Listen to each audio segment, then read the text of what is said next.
Hello everyone. Welcome to a special chapter number 8 of The Last Thoughts of a Busy Mind. We call the special chapters Last Thoughts of Too Busy Mind. Don't worry, I know I sound nasal. I'm not sick.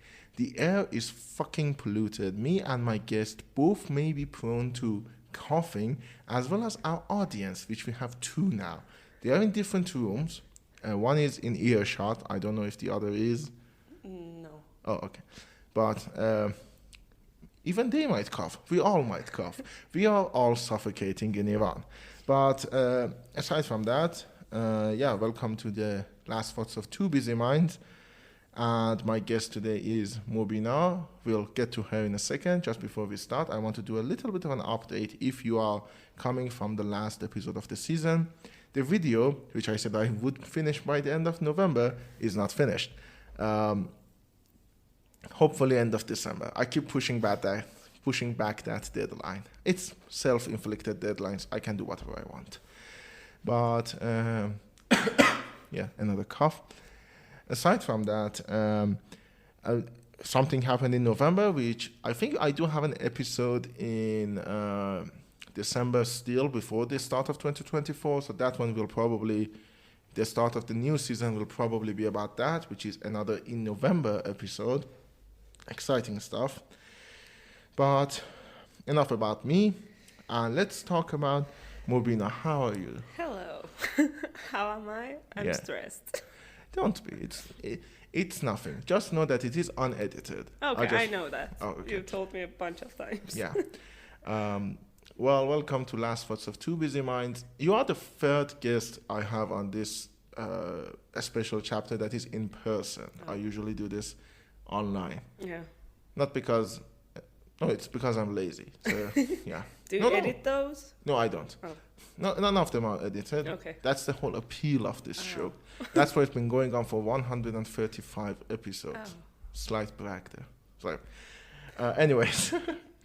So, me and Mobina are both in the same university. I recorded an episode like last year when I talked about uni and I said how bad it was. And Mobina also knows that. So yeah, we got to know each other then. Yeah, it was the first month of this year, I guess, that I started knowing you guys. Yeah. Before that, I didn't know anyone. Like, I knew Mashid a little, and I still know her, and she's really kind and a good person, by the way. But other people, I had no idea about them. I just saw you in the online classes. Yeah. That was all. You literally saw me. I was the only one who had my camera open.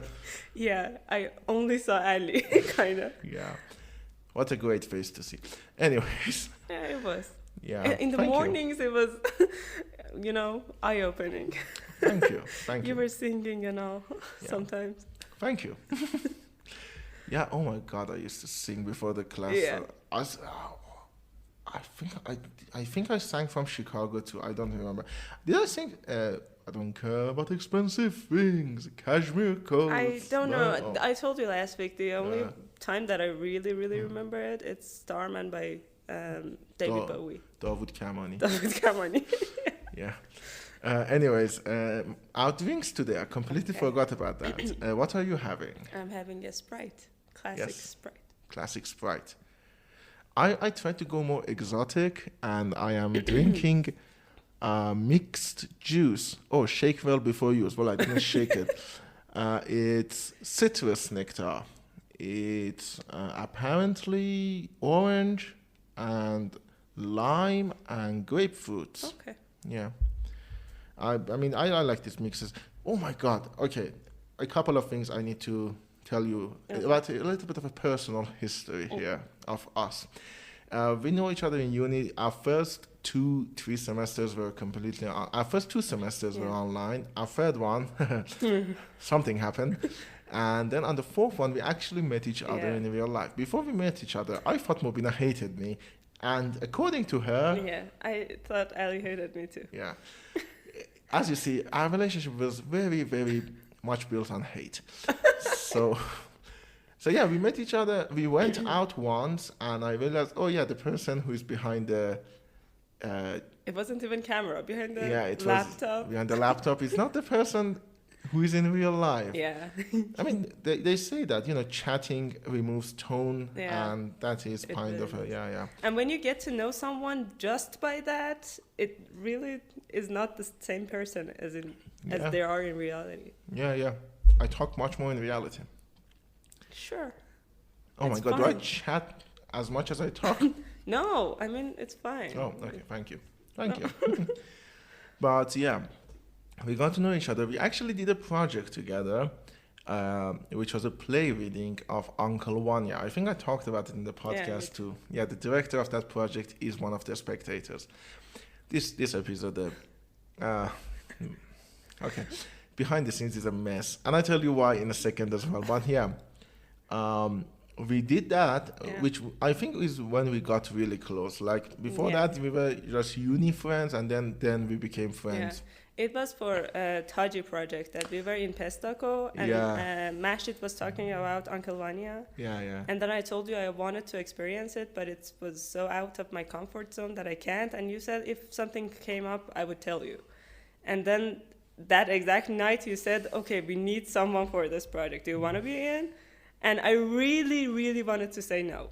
But you were so convincing, and you were like, okay, come on, it's not a big part. We're cool and casual, let's do it. So it's okay to get out of my comfort zone for a little and do the project. So it was a good thing for me. Seriously, it was one of the greatest experience of this year for me. Yeah. This Shamsi year, but no, I mean, kind of works in Miladi year as well. Yeah. Even a specific references there. But yeah, and I'm really glad you did. It was really fun. To you, we got to meet Khatebe, which is the only person who gets my dirty jokes. And yeah, it was. We did it for one night only. Yeah. But it was fun. You had more lines than I did. Yeah, and I had to knit a scarf. Yeah. And it was a good project. I mean, it kind of. I know that it helped Khatara too in that time. Yeah. She was like, oh, I really needed to get out more and all. And that project really helped me. Yeah. And it helped me too because I got to know you guys more. And like my assistant is the director of that. Yeah. I think the biggest problem with Uncle Vanya was the director, but No, we both know what was the biggest problem. Well, the biggest problem was one of the actors. But yeah, it was really, we got to meet a bunch of new people. As I said, we got really close there. But one of the things is, I bought one of these there, one of these mixed juices thing. And it was sour cherry and vanilla. And to this day, I think it was rotten. It was past its expiration. It was not good. Yeah. It was not good. It tasted like rotten cherries. Oh, God. Like, okay, you know when you get like a basket of cherries and the few that are down there that are, you know, crushed, and they stay there for like the whole. They tasted like that. It was awful. Yeah, I threw it out. Like I took it home. No, okay. The other drinks people would take home. This one nobody took home. I had to take it home and like dump it out. Nobody ate it. And yeah, that was the. And after that we did. We did. I mean, before that we did the movies. Yeah, we did. Was the Noise after that or before that? I think it was before. I think. It was after. Apparently it was after. The director is signaling that it was after. Noise was after that. Taji was also, I think, after. It was filmed after that. No, Taji was before that. Oh, Taji was before because that. we talked to Mahdi, I guess, during Taji's things to come. Oh, yeah. And be Telyagin in Telyagin, yeah. Ilya Ilyich Telyagin. And he was the highlight of the whole project. Good fella. And not in a sense of Martin Scorsese's good fella. No. He's a really good fella. But it was. And after that we did Noise, which was a movie we made in the uni itself. Yeah. And then Mahdi's movie. Yeah, Mahdi's movie.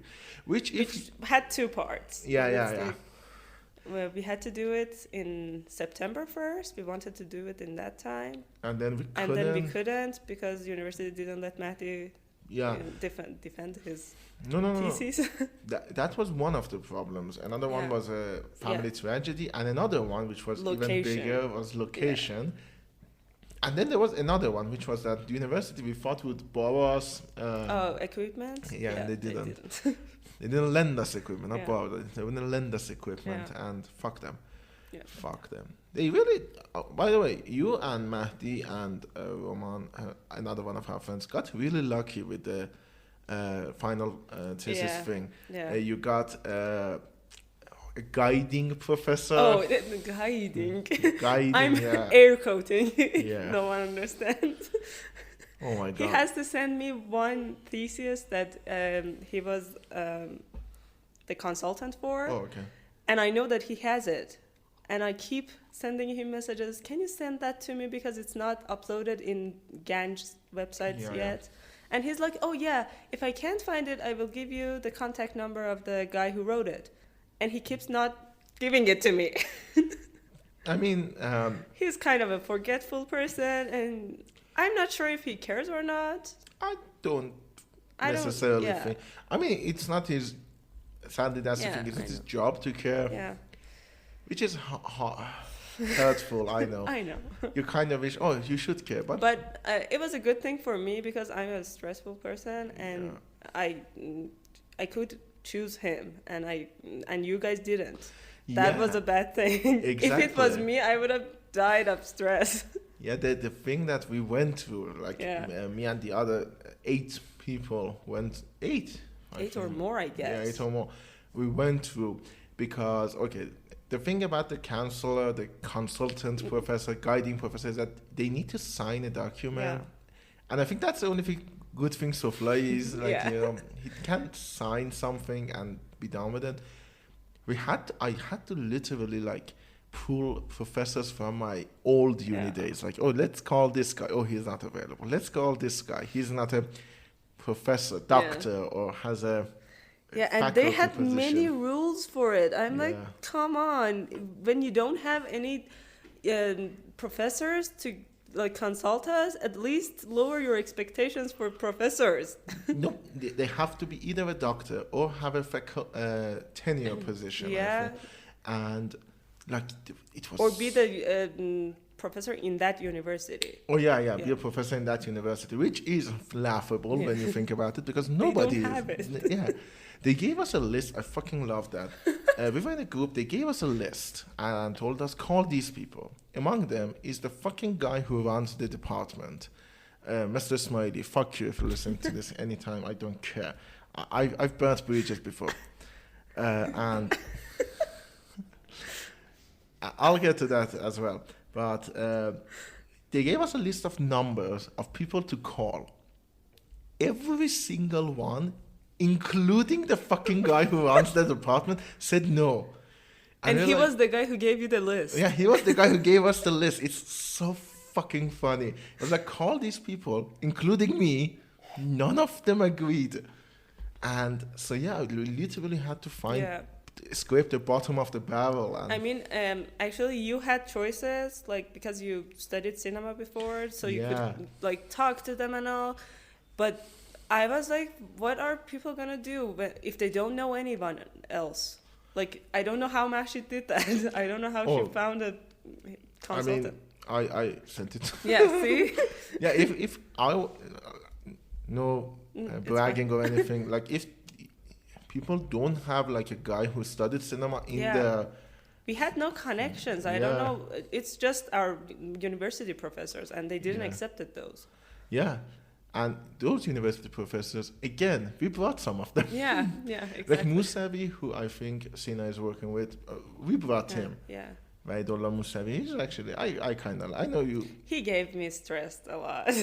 He is a stressful person, but I like him. Yeah, I know.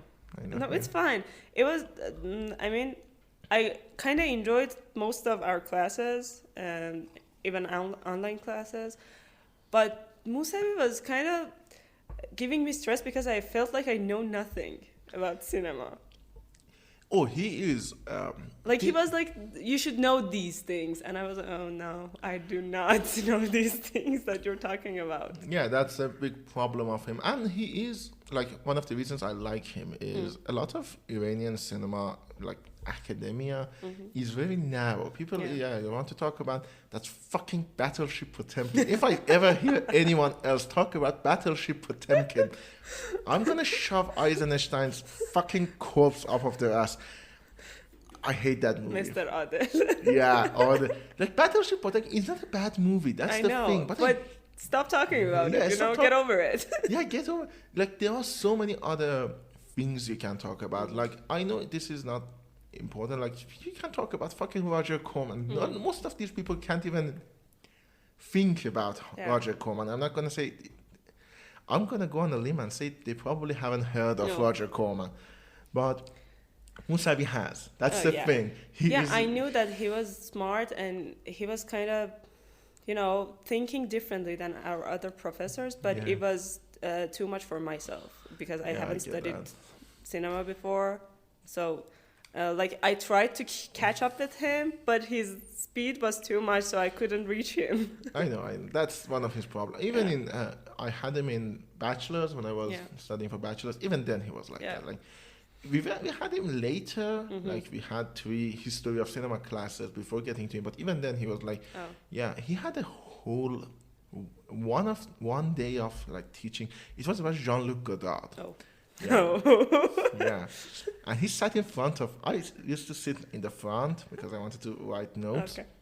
And he kept looking at me as he talked about, because he knew I hate Godard. Yeah. And he kept looking at me, and I was laughing, and he was like, yeah, you hate him, don't you?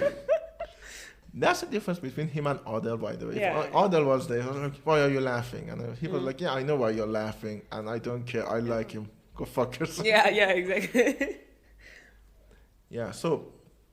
But actually, I even enjoyed his class. Like, the time that we talked about Brimstone. Brimstone was the movie. It? It's Guy Pearce and Elle Fanning. Yeah. I mean, that session that we talked about, and then he was talking about genre in Western, which I know you like and you love. That day was good. I learned something, but the other days I was like, oh, can you slow down? Yeah, he talks and he jumps around. Yeah. A lot. Like, before I know what day you're talking about because he was starting to talk about film noir. Yeah, but then he talked about Western. Yeah, he talked about Western all of it. Like, not even to neo noir. He just talked about noir, realized nobody has seen any movie from it. Went to Western. Why? Because I said Western. And I was like, I think you were talking about an example. Like, you were like, maybe in Western like that. And then he jumped to Western all of a sudden. Yeah, and said watch Brimstone, which I hadn't watched, I like Western, but I hadn't watched that movie up until that point, and I didn't like it.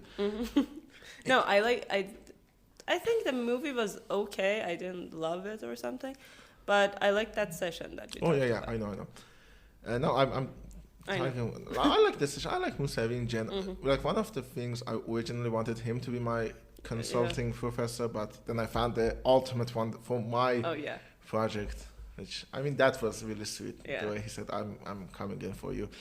And so, then after that we did Mahdi's movie, which was in 2 sessions, correct? If you're coming from the last episode, like literally the episode before this, which is called Jamaat Professionalism, you probably have heard me talk about them. And we're literally in the middle of another movie. Like, if things go according to plan, don't get stressed. Okay. Next week, this time, we are probably recording the movie, shooting the movie. Hopefully. And it's one movie from that one to this one. Like, literally, I keep telling people, like, the day I think I recorded Jamaat Koskishan, we went and cleaned the set, came here. And then you came here. Yeah, and started working on this movie, which was fun, actually. Like, it was back to back. I never had that experience. Even in, like, 2000, I worked a lot in 2016, like 6 movies, I think. I wrote 2 of them that they don't count. But it was never like this. It was kind of fun. Like, okay, this movie, done with it. Let's get into this mindset. Yeah, and we played lots of board games. Yeah, which I think is a good segue as any. One of the things is that I like board games. I talked about it before on Yeah. the show too. I love board games. But Uncle Vanya reinvigorated that just out of a whim. I once bought Clue, which one of my favorite games of all time is actually Clue. I know it's very simple. It doesn't have too many mechanics. No, I know. I like it too. You know, I brought it once to the practice and said afterwards, let's go and play that. And it was so fun. Yeah, it was. Yeah. We went to Was it Bonbon for at No, the no, first no, time? no, no. It wasn't Bonbon. I think the first time. Where did we go to play that? Oh no, it was before the time that we met Hamadicha. Where was it? Yeah. No, it was before that, Mama. It wasn't. Oh, it was. I'm thinking. Wait a second, Mama. What is it? Exit Catan. Oh yeah, that was after Clue. We played Clue once. I didn't bring Catan at the first. Yeah. Oh. Was it the first? No. I think you came to our house. Oh, but no, we didn't play Clue at your house because we were too much. We were 12 people. We played Mafia. No. That was Kaizole's birthday. No. Oh, come on. Yeah. Oh my God. We've been spending too much time together. I think we played Clue first. I know we played Clue first. Then we played Catan. I remember. Yeah, we went to Exit and played Catan. Yeah, it was my first time playing Catan, by the way. I hadn't played before. Wasn't it like Buffet? Buffet was after. I definitely think Was it after? I think so. I know we played once in Buffet. Yeah, I know. But anyways, we played Clue, and that really coincided with like my love of board games reinvigorating. You were actually a massive part of that because most of my friends, like the guy Mohammed who is sitting here, we used to only play Monopoly. No, seriously, Joe. We used to only play Monopoly. And that was fine. Simple times. Simple times. You didn't have to spend this much money on board games. Yeah. I spent so much money. And I'm going to spend more money. I know. That's the problem. And that's a good thing. Yeah, that's a good Yeah, so we started by Clue and then... It was Catan. It was Catan. And once we played Monopoly. Monopoly, and, what do we call it in English? Hafta Khabis. It basically Uno what with playing cards. You're right. Sometimes we played that when we were more. Yeah. And then you always wanted to play those kind of escape room things. Yeah. I had one. I actually, literally in my bag right now, I have an exit that I bought when I went to Dubai a couple of weeks ago. Yeah. I bought an exit which is Lord of the Rings themed, and I never played an exit game. So, guess what we're playing today? Yeah, it's gonna be fun. I like it. Yeah. So we played that. Then we played Ticket to Ride, which you brought. No, I don't know. Oh, yeah. Yeah. We went to Is it Ticket to Ride in English? Or is it the other one? Yeah, it's Ticket to Ride. It's Ticket to Ride, okay. It's the Persian kind of Ticket to Ride, which is called Locomotive. And then Grizzled, which I brought. Yeah. Which is a co-op game that I really like, fun. But people don't like that much. No, I like it. I like the thing is that I like games that a lot of people probably don't like. One of our other friends, Raha, loves Exploding Kittens. Oh. But he says everybody hates that. And I'm like, no, I actually really like. No, I like it. Yeah. Exploding Kittens is like a classical good thing that it's kind of cute too. I actually suggested Grizzled to my cousin. Oh. He wanted to design a game. He's actually learning to design a board game. Yeah. Fun. Yeah. And I'm like, oh my God, you're doing what I want to do. You bastard. And you don't even know English. No, he does. I'm kidding. Okay. Yeah, and he was talking. He had a game design document. He sent it to me. I read it, and I was like, "This has either too many mechanics or not enough mechanics." Yeah. And he was like, "Also, what other games can I?" I said, "Play Grizzled. It's a co-op game, and you have to work together. And the mechanics are very simple. Yeah. Like it doesn't have too many mechanics for you to get confused." Yeah. And so I actually spreaded the. There was one sale more because of that. Okay, yeah. And then then after that, we played a little Mafia too in your house. Yeah.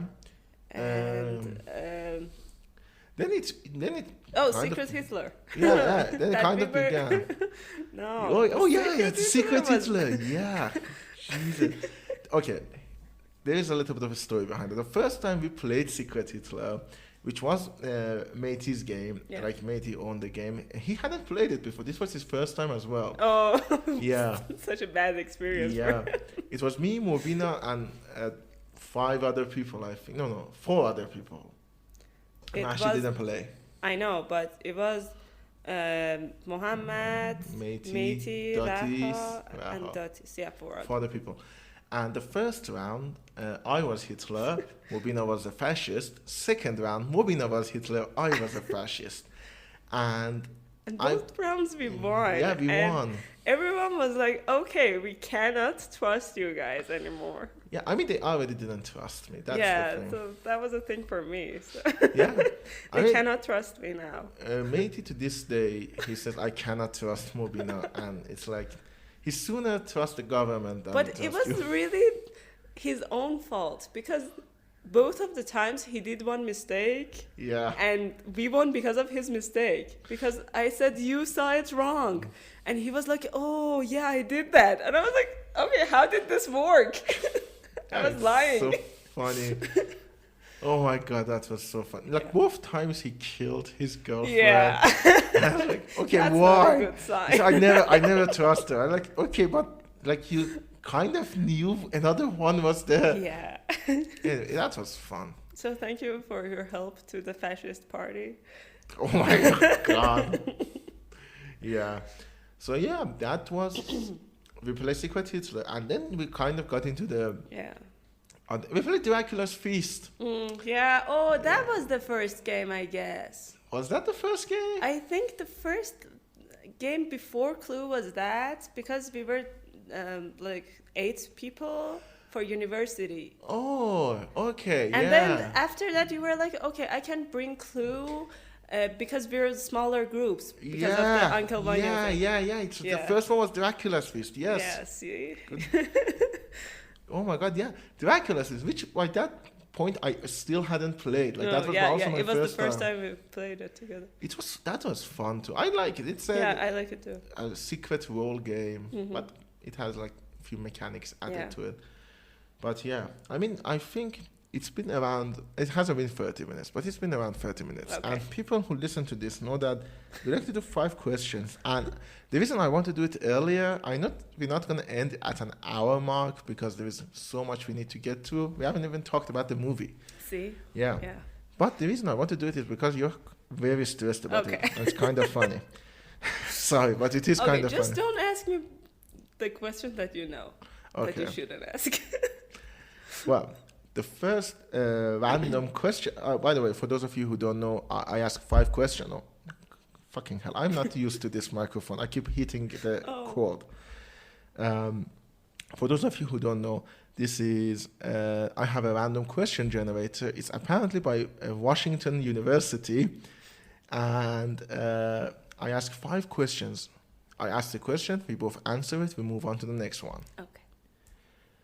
What was the best compliment you've ever received? Okay, that's a hard one. I don't remember. What was the best or the recent one? I mean, it's the best. It can be the recent one. Best one in recent memory. Best one in recent? I don't know. I really don't remember. I'm not kidding. I really don't remember the best compliment ever. It's somewhere in the history probably. But the most recent one, I guess, which kind of surprised me was when I did my shot list and decoupage, which people were like, "Oh, this is so good," and I was like, "Oh, I thought this was normal." So that was a most recent best compliment that I got. That works for the criteria. I mean, I don't know what's the best compliment. Like, I can think of some sappy ones, like, "Oh, you're a very good friend." That always gets me. But I think the compliment I'm kind of weirded out the most by and very fun, it's actually Raha, Matey's girlfriend, called me the board game king. Oh. And I was like, oh my god, that's a good compliment. Okay. And the reason I know it's true is because I wasn't with the group once. I couldn't be there. and they didn't play a board game. Oh, see, you are Yeah. Even though they the had board it. game king. Even though they had it, they didn't play it. See. The next question is, what bends your mind every time you think about it? Everything cannot be an answer. Everything. What bends my mind every time I think about it? Okay, I actually have to ask a question about bends my mind. I mean, I know the meaning, but I'm not sure if I know the meaning. You can interpret it any way you want. Okay, so what confuses me and overwhelms me maybe? Yeah. The future, I guess. Good question. Anytime you think about it, it confuses you. Yeah, I mean, living in Iran does that to you too. sure. You don't want to No. elaborate on it at all, No, do you? no, it's fine. It was always kind of a scary thing for me, and that's the reason I don't want the question that Yeah. to come up. But there was a time that I really, really thought about it so much. Now I'm trying not to think about it that much and like think about what feels right in the moment, and like maybe see the near future more, and not like 5 years later and all. Yeah. But yeah, it still stresses me out kind of because of some unstable things in life that I get we're that. dealing with. I get that. And as I said, living in Iran Yeah. really amplifies that. Yeah. Like literally, you can wake up tomorrow and the money you thought was enough for, I'm not even going to say making a movie, for buying a board game is not going to be seriously. enough. I want to. Maybe, that's a luxurious thing. Food. Yeah. Come on. Board game. I'm talking about like very small Oh, things. Like this is, as you said, it's a luxury thing. It's Yeah. something you saved a little bit. Like I'm gonna buy this one Yeah. luxury. Yeah, if you can, at some point you're not gonna be able to afford food, and that's Yeah. fucking scary as well. But I'm talking. Yeah, okay. Yes, yeah. Board game. Especially when that starvation leads to a thing that bends my mind, which is death. Oh. I don't want to think about death. I hate death, and it's always there. That's why. Okay, we're gonna talk. Yeah, It's weird, but I don't think about it that much. No, I know, but the character you wrote, Yeah, I know. which things were, I was like, yeah, I completely sympathize with that. I Oh. also think about death all the time. I had a stroke once, I so I know how that feels. Yeah. I mean, I didn't die, but Definitely, Yeah. I know that. But yeah, the third question is, oh my God, no, this is same. What's one place you've traveled that you never want to go back to? I mean, I always loved the places I traveled to, but... Could it be over south? Oh, no, actually, I know we were so tired, but I really loved that day. No, It I was know, a I love great it too. bonding experience. But, where? I used to say Turkey, Istanbul, but now I've changed my mind because that was the worst place that I visited as a child. But now I love it because of my friend that lives there. Mm-hmm. But I had the worst, seriously, one of the worst experiences in my life in Turkey. Oh. The first time that we went with my family. And it was, I guess, years ago. I don't know. I was maybe 10 years old or 11. And first we missed the flight because of something they did wrong. Okay. And then they changed our plane 2 days later.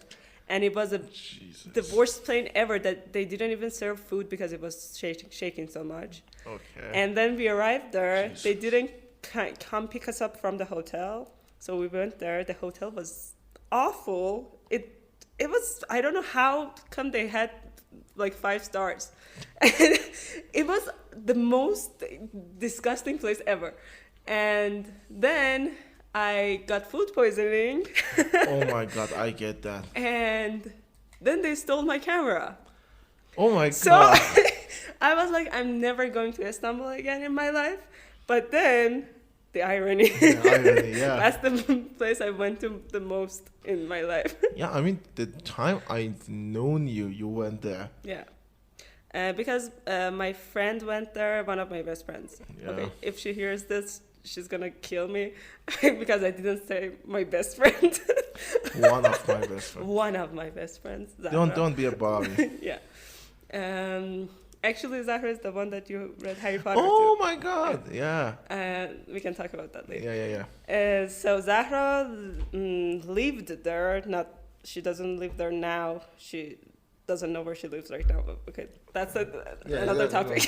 So Zahra was there after she didn't even.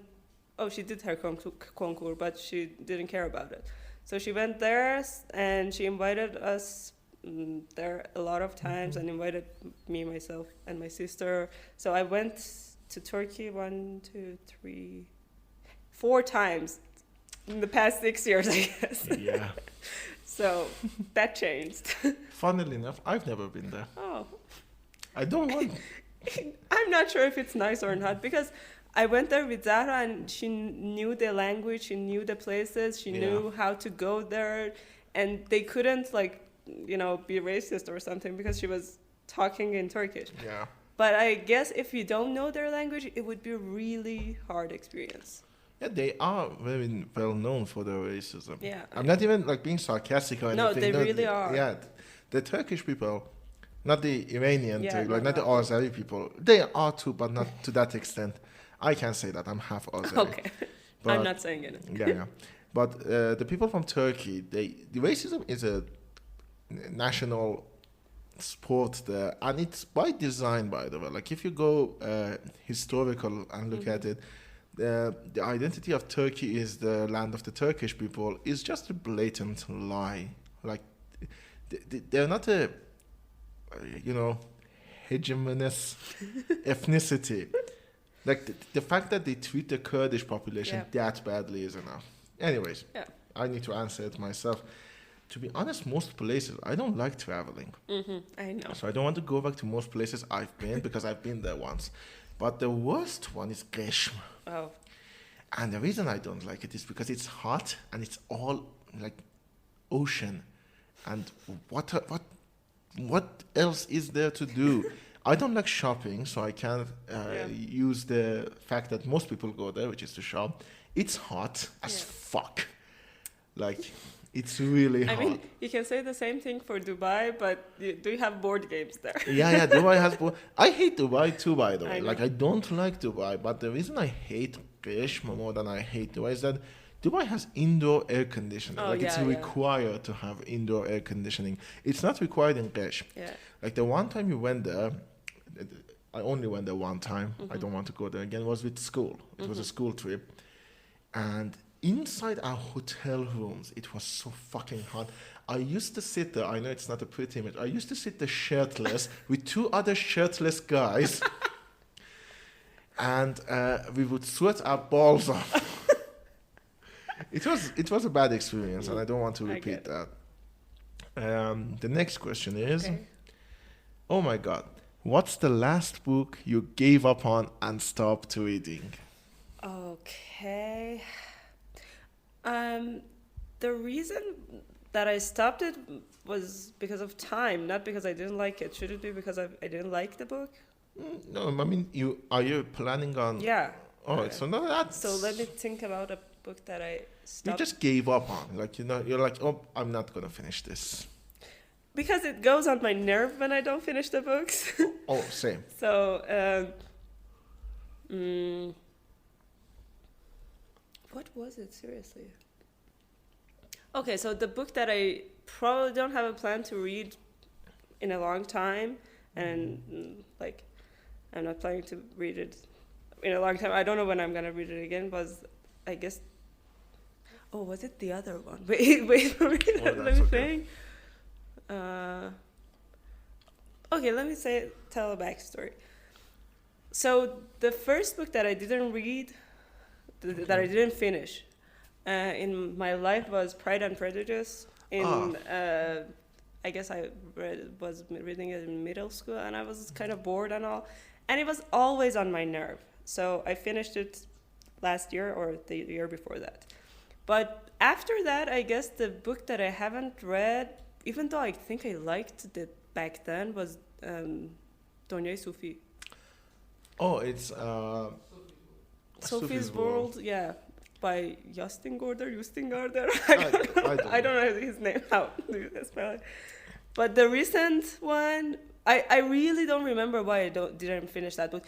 I guess the reason was that it was I had kind of a piled up homeworks or something, and I forgot to read it. And then my sister, I guess, gave it away to borrow to someone else, and I didn't think about reading it again. But the most recent one that I couldn't mentally like finish it. Oh, I have lots of books, and now No, don't go there. Just the one that I really couldn't finish was Suvashon, actually. Oh my God. I got so sad at the end Yeah. that I didn't want to finish it. Suvashon is an Iranian novel, by the way. It's Simine Daneshvar. Yeah. Yeah. And I liked it so much, but I just couldn't. Yeah, I understand. Like it had. Okay, I don't want to spoil it. After that thing happened, I was like, okay, I can't. It's too much for me. I get that. It doesn't get better. It doesn't. No. I know. I actually finished that. I bought it for my mom and then I read it myself. I think like 2 or 3 chapters of the book was done.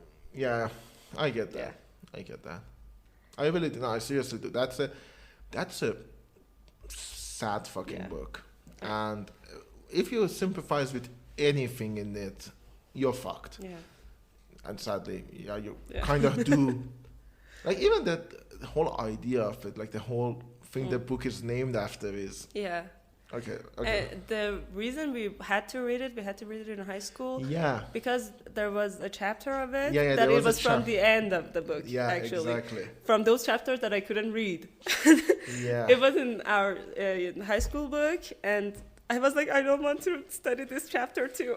Yeah. It bothers me a lot. I need to explain though, like for those of you who are not in Iran, I think it's the same in everyone. You have required reading, right? Yeah. But in Iran, like the textbook has a chapter of it. Like they don't tell you to go and read another book. They just put a chapter in the textbook and say read that. And they, funnily enough, by the time I was starting to get into Iranian cinema, they had the scene from Kamal al-Mulk, which was a Ali Hatami movie in there. And I thought that's so funny. And like I was reading, and I was like, this is wrong. This is wrong. this is not how it happened in the movie. This is how it happened in the movie. And I think we had Gov too, the cow. No, I think we had a part of I don't think it was a movie. I think it was the original shorts, the original story. Because I remember we talked about it with our teacher that they changed the name of the character. Oh. I guess it was Mash Islam, and they changed it in the high school book. Yeah, Mash Hassan. Yeah. Yeah. But I don't think it was the script of the movie. I think it was the story. The original one, the original I guess. story. Yeah, because the Kamal al-Mulk one was the script. It had like dialogues. Oh. Yeah, I remember that because I that was one of the things like this is wrong. I watched this movie last night. This is wrong. This is wrong. This is wrong. Yeah, Gov is. I kind of like that movie. The director recently was murdered. Oh yeah. So we'll get to that too at some point, I think. Another thing, for me. You didn't answer. Yeah, I didn't answer. Okay, this isn't a joke. I'm seriously not joking. It was the 12 Steps of Life by Jordan B. Peterson. Because I, for those of you who don't know, go back. I have an episode called I Hate Jordan Peterson. And I do hate Jordan Peterson. And I was like, okay, let me read and see what does he say in his book. And like halfway through it, I was like, this is bullshit. Okay. Even for a self-help book, and I have a low opinion of self-help books. Like one of the worst book I think I've read is The Subtle Art of Not Giving a Fuck by Mark Manson. It's like they think like they've reached the zenith of the ultimate answer of the universe. The answer to life, the life, universe, and everything. And they try to explain it to you, and I'm like, Mark Manson talks about you shouldn't give a fuck. And I'm like, it's easy for you. Don't have OCD, motherfucker. That's the part of the problem. You feel like your own life experience should apply to anyone. Oh God, exactly. Yeah, and Peterson is the worst kind of that, because this is a thing that I don't think a lot of people talk about, and the book is very religious. No. Like, I know he is a religious man, but the book, like if you know anything about Christianity and you read it, you can definitely see it. Oh. Like, oh, I know why you're saying that. You're literally quoting a scripture there, motherfucker. It's the same as It's Bible, but in another yeah, cover. yeah. I was gonna think of an Iranian example. It's literally Tuzi Hol Masail, which is Tuzi Hol Masail by Khomeini, right? I don't know. No. I'm happy that I don't know. What is it? Muhammad, what is it? رساله Oh yeah, Vesale. Oh. Tuzi Hol Vesale? No, Resale Khali. Oh, that's the thing that the guy tells you how you should live using Quran as an example. Okay, this is the last question. Okay. Where do you see yourself in Seriously? No. Okay. What makes you cry? Oh, everything. Sad. Right now, my movie. Yeah. We'll keep that as a segue later, but No, I really cry easily, and I guess like Khater always tells me that I'm like Theon Greyjoy from Game of Thrones because he cries every time everyone talks to him. So I cry easily, like by movies, by reading did books. they also cut off your penis? No, Oh. but I don't have it. Oh, okay. But yeah, I really cry easily. Give me something emotional and I will cry. Even if you don't, me thinking about life could make me cry. But right now, my movie. Yeah, I get Is that. I get that. The I mental really do. breakdowns of movie is making me cry. I mean, making movies is hard.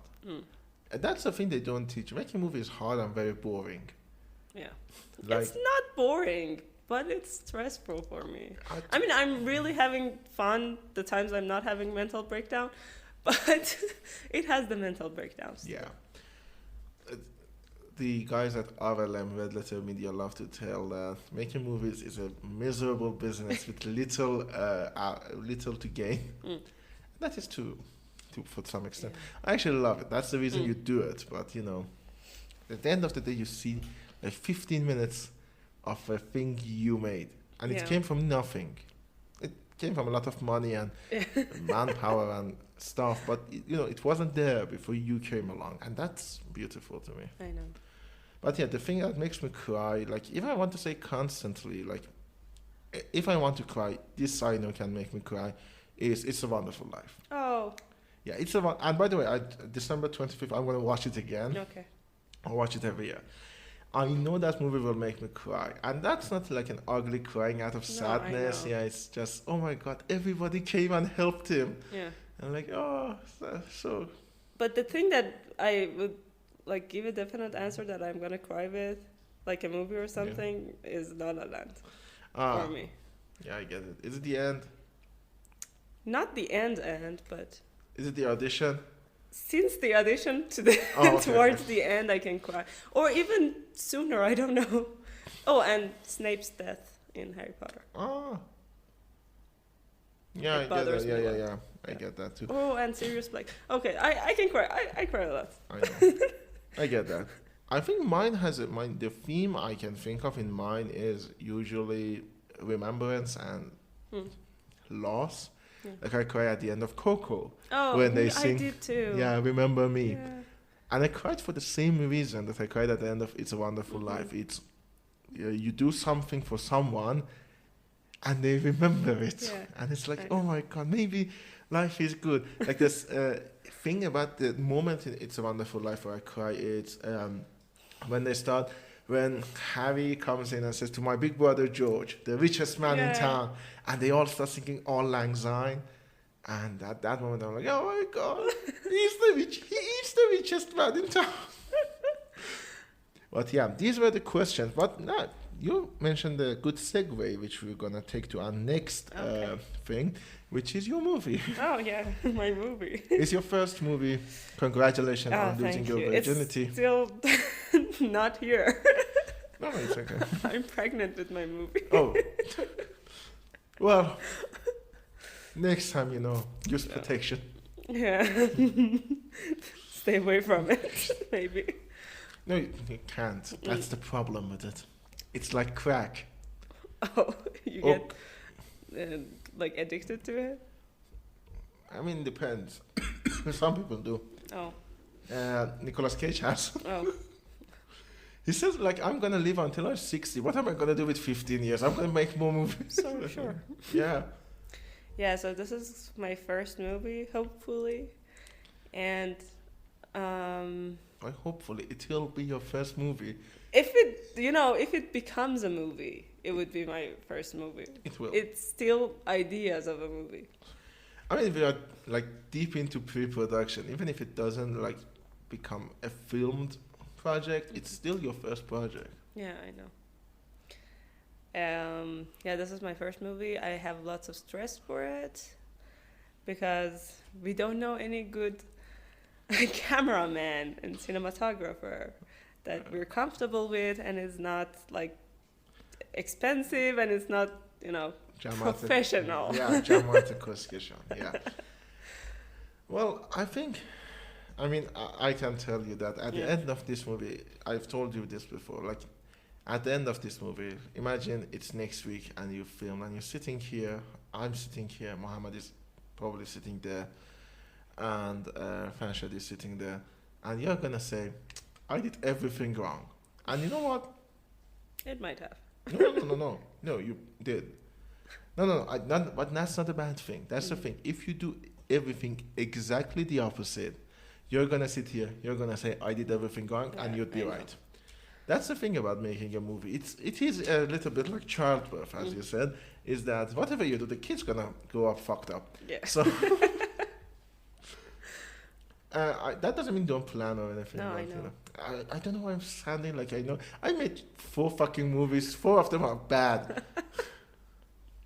Oh no, you're gonna be a big guy in Yeah. Iranian cinema. Come on. Oh my god. For those of you who don't know, I mean, you can't know because I literally recorded the episode and then I learned about it. The Jamaat Falan, which I talked about in my last episode of the season, one of them has threatened me that he's going to make sure I will never work in Iranian cinema. And I'm like, wow, I always wanted to work with Masoud Dehnamaki. Now I can't. Oh my god. Dreams had been crushed. Yeah. Oh my god, so many crushing. But yeah, so literally before hitting record, we were talking about cinematographers. Yeah. Like literally, as I was setting up the audio equipment. By the way, if you feel like there is a difference, this is the first special chapter that is 2 different microphones. Hello. Yeah, it's being recorded on 2 different audio levels. It's gonna amplify every mistake that I don't know about audio recording. And I don't know a lot. That's one of the things, like you said, like experience and stuff like that. I still don't know good audio. Like as I said, I keep hitting this thing.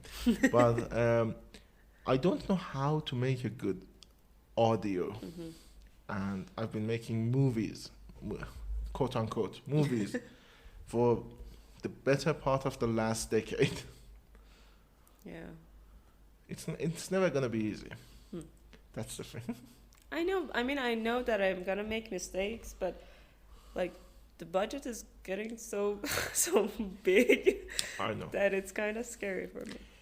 I know that's the big problem. Like there is a line, and I think I've told you this before. I always say your first movie should not cost anything. Like. And that's because mine didn't. Mine was like 35,000 Toman, by the way.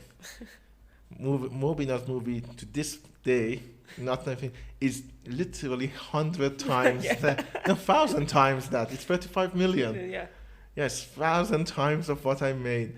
But that's the thing about the movie. Like there is a line that you don't want to cross. You want to make low budget, but you want to make no budget even. But micro budget even, but at the same time you want to look good. You want it to look good. Yeah, I know. And there is a problem. I think that's the problem. I'm doing a monologue at this point. This is a regular episode at this point. I'm gonna This is the last Do you want one. me to like sing la la la la while you talk your Yeah, yeah. monologue? Wow. The thing is that one of the problems I also have, and I think a lot of people around me have, and I don't think it's not problem. It's a problem in a broken system, and Iran is a very Yeah. broken one. And it's that we are not technical minded, we are artistic minded. And because of that, for example, I can tell you how to make a good shot. I don't know what camera or lens you should Yeah, use I to know. make that good shot. Yeah. And they don't talk about it in university. I don't No. know if do we have even cinematography in university? We have for bachelors, Oh. but even then, depends on your major. Some people go to like cinematography major. Even then, like I had a cinematography class. I don't know shit. I like if you ask me right now, I probably can't tell you how to make key light and backlight. Oh, okay. I know the terms, but I Yeah, can't. I know that. Yeah. And when you study in masters, they don't give it to you. They give you editing. I think they gave you editing. We could have chosen between these, but at first they wanted to give us cinematography with Soplay, Yeah. but then he said I couldn't, and then they gave us editing, Yeah. which I got 20. Oh. Out of a possible 20, by the way. Like not out of a possible 100. Yeah. And editing. Editing is also like that's the. I mean, I knew Premiere Pro before, and Yeah. that class didn't give me anything. That's the problem. And I think if you didn't know how to work with it, you still can't. That's part Because of it's like the professor is sitting there working, telling what you can do and what you can't do, and you can't do it in front of yourself. Yeah. Because actually the professor told us not to bring laptops. He was like, I'm scared that you guys go by metro and all, and I mean, he was. yeah, I know. He was like, I'm coming with my car, and I'm still scared. Yeah, I mean, a good professor would have come pick you us all up, but Yeah. pick you all up. Yeah. I don't know why us, but that's part of the. As I said, this is a broken system. Yeah. Like as I said, I know editing, but okay. For example, a lot of people who study cinematography, they're usually the ones who make the first movies. Mm-hmm. Like they're the first one, even in my university. Their movies suck, literally, because they know how to make a good, like they can know how to film a good shot. They don't know what makes that shot good. Like I've seen a lot of movies, especially like if you go to short movies and stuff like that, the shot composition is good. The story is fucking shit. Yeah. It doesn't make sense at all, at all. And yeah, it's a broken system. Welcome to this broken. Yeah. Welcome. And the fact that the university doesn't give us equipment, that's Yeah. fucked. Even though they have it. Yeah, It's they like have for it. decoration. It is for decoration. Because in order, again, broken system. What literally, that's one of the biggest problems. You can't do anything about it either. Like literally, you're seeing it wither away. And anyways, Harry Potter. Harry Potter. No, seriously, but making movies is Serious. making movies is serious business. It's actually not. This is where we differ. Like, not you and me. Like a lot of people. I don't think movie making should be miserable. I think it has a capacity to be fun and also work. I agree. Like Mahdi's movie, if it wasn't for Jamaat, It was a fun Falan. production. Yeah, it could have been fun. Yeah. They were the biggest problem with it. Yeah. Otherwise, the actors were doing good. We were having fun. We were. I mean, they were really good because Yeah. kinda, I guess they only had like 5 mistakes in general in 2 days. That's impressive when they shot 90 times. Like Yeah. Like most of the problems with that movie was the camera crew. Yeah. And I just 90 times you have to shoot, and the actors, they flop the line, as you said, 5 times Yeah. probably. And even then, It was like it was good for the movie because the audio recorder, the audio guy, he couldn't cut the movie. He was like, no, there's a problem. We should stop. I know. And Oh my god, I fucking love the outburst. Okay, for those of you who don't know, the camera assistant was constantly hounding one of our actors, like, do it this way, stand here, stand here, stand here. And he just burst. He was like, let me do my fucking acting. Yeah. And I fucking love that. I was like, yeah, I'm glad I'm not the only one going Yeah, mad no, here. all of us were kind of tired and burned out because of their work. It was Exactly. and like they were doing their work wrong, and yet they were like telling us to do our work right. I was like, okay, you did this shot wrong, so I have to turn this scene back to the first place. It takes time. The thing, oh my god, there is a scene, okay. This has become a tea spilling session, but fucking, there is a scene, and I wanted to hit someone there. He was like, okay, let's go, we are losing light. And I think, did you tell him, who told him that? Yeah, I told him. That the fucking electric teapot needs to come to a boil. Yeah. Like, until it doesn't, we can't feel. Yeah. And it's like, the reason we are losing light is because you couldn't fucking pan. Yeah. And you couldn't fucking pull focus on an autofocus.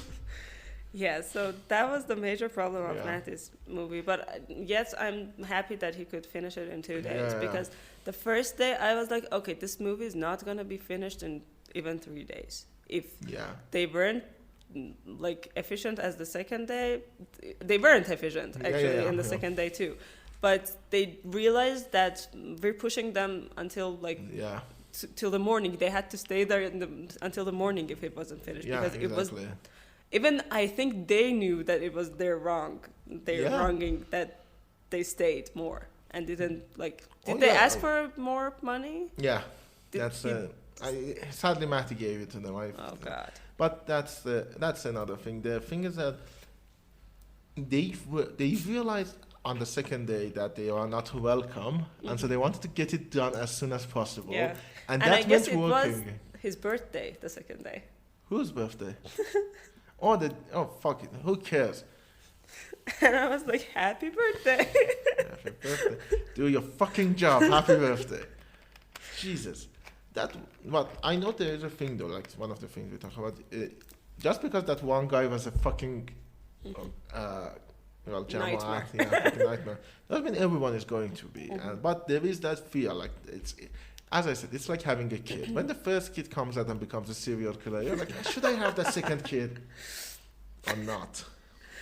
Yeah, I know. That's why we're stuck in choosing cinematographers for my movie. The cinematographers are all a nightmare, let me tell you. They're not going to get any better. I know. But anyways, another thing I wanted to talk to you about, and okay, I made a joke earlier, but it's literally Harry Potter. Because one of the first things you told me was Harry Potter. You were sitting and you were like, yeah, my favorite fandom is Harry Potter. And I was like... Not mine. Yeah, not mine. I think and I said... I was like, I don't care. No, I don't care was Arctic Monkeys. Oh, yeah, it was Arctic Monkeys. You told me, I love Arctic Monkeys. I said, I don't. You said, I don't care. I was like... Okay, you don't care. I don't care either. Yeah, I love Harry Potter. It's like... It's kind of a part of my life that I like and I don't have any problems with, and I grew with it, so I kept it around. I get that. For me, it's Lord of the Rings. I know. Weirdly enough, like people told me, oh, you should have read Harry Potter when you were a kid, and you'd... Oh. For those of you who don't know what happened, the actors of Mobina's movie had just arrived. Does that mean we're going to finish it soon? No.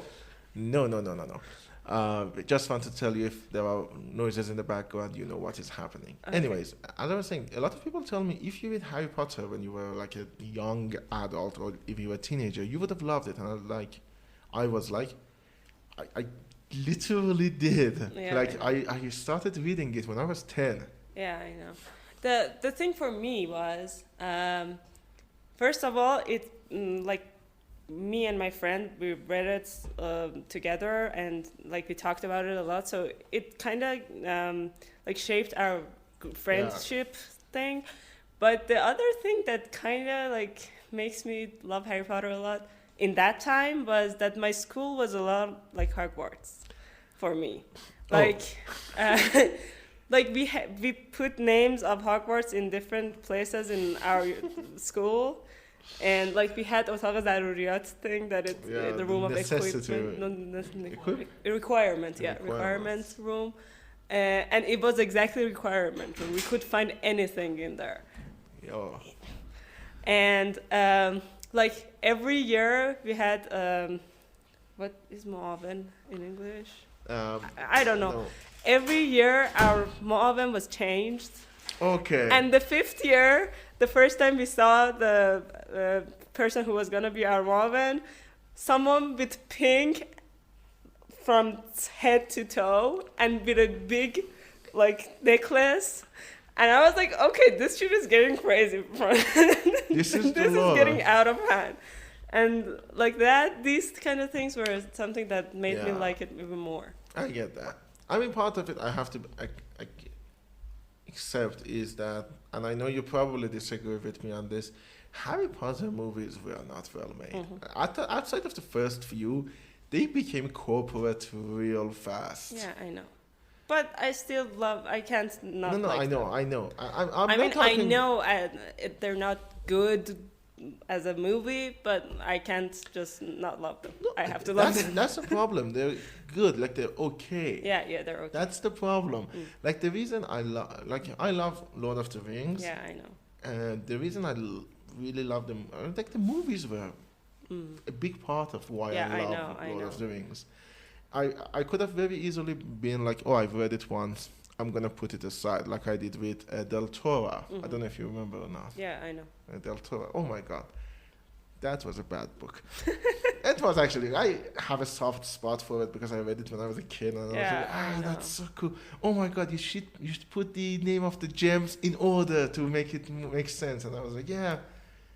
And at the same time, I was playing like Armies of Exegol with a big gem at the... Okay, that doesn't matter. But like Lord of the Rings movies. Yeah, I know.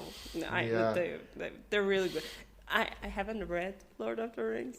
Sorry. Genuinely don't have to. But like the movies, I really love them. Like there was a day that I used to be an architect, air quotes, and Mobina, architect. Yeah, Mobina, architect, and I used to. Like watch movies and series during my works. Okay.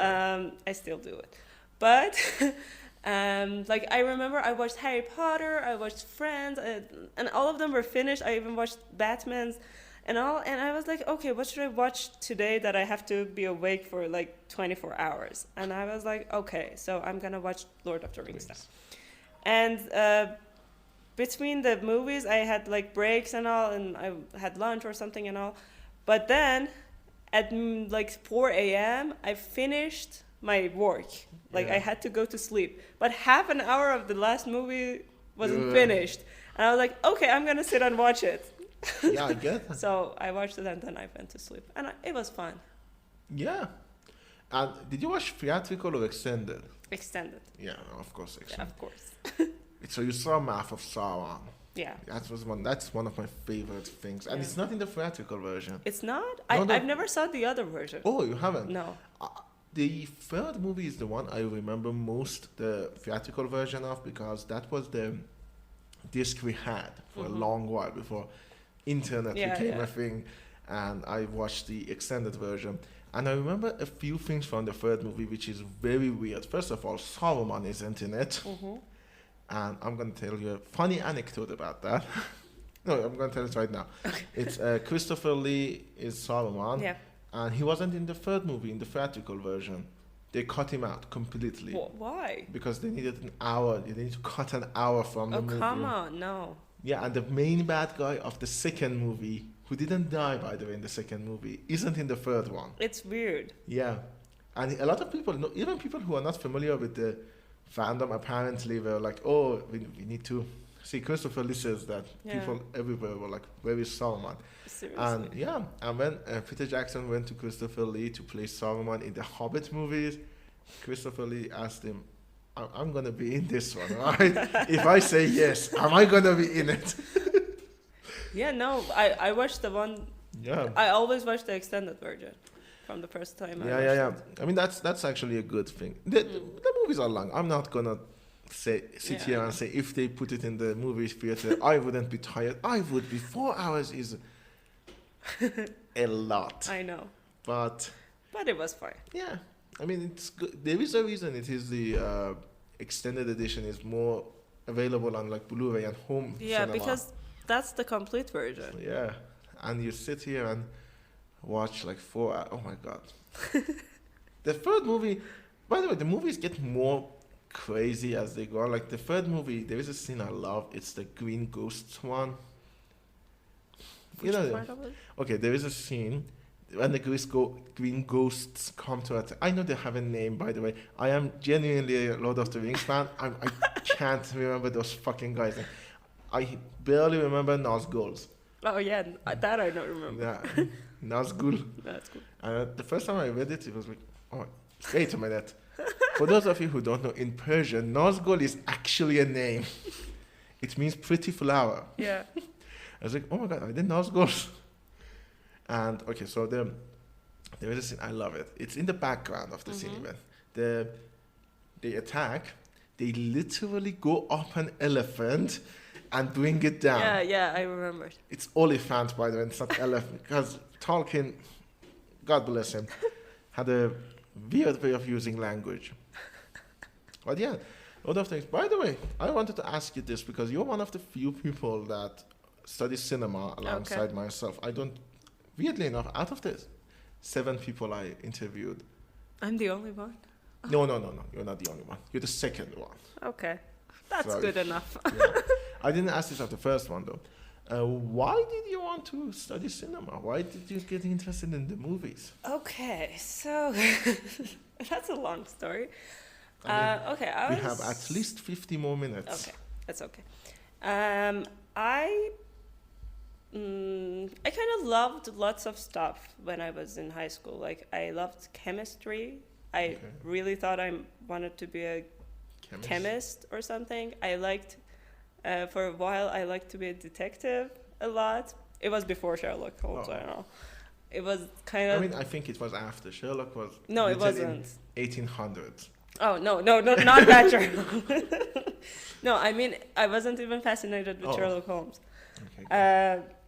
It was something that I liked, like forensics and like chemistry together. It was kind of like, oh, this is what I want. But then I was like, okay, you were too stressful.